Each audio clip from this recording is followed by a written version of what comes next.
Hey Pyro peeps, Dex here.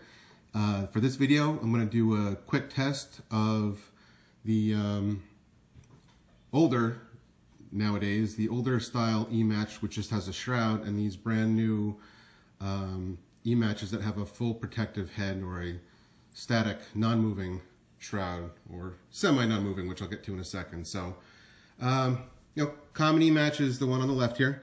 We can slide this shroud down so we can see, that's our little E-match, and the shroud can slide up. The problem with this is, as it's pushed into product, that shroud can come away from protecting that E-match head, and that can be a cause for premature ignition and lots of trouble and potential injury.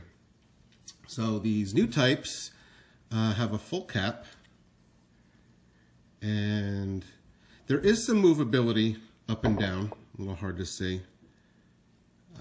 About 1/4 of an inch. The match head's in there.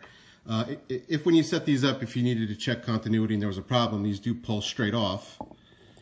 Not very easily, which is good. There we go. They pull straight off so you can inspect the match head.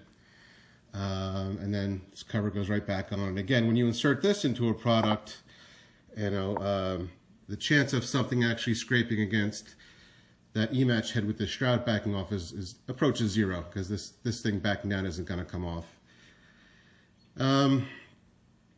So we're gonna fire these off and just have a kind of a side-by-side comparison of how they flare up, and it'll just be kind of a quick demonstration.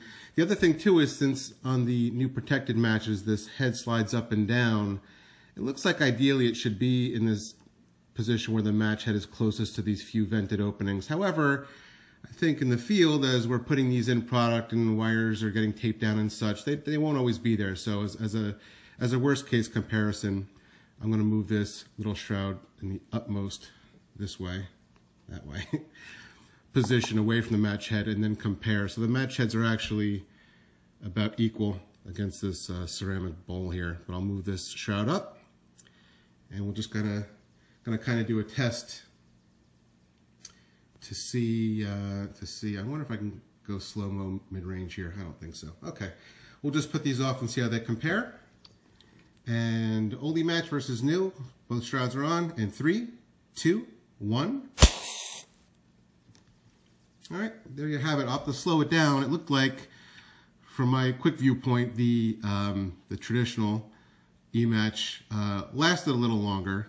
But that could just be the composition. Really all it needs is a little bit. Once that's inside of a cake or a lift charge, it's not going to take much. So, all right, thanks for watching. I'll go ahead and get this posted, and please provide any feedback. Thanks. Ciao for now.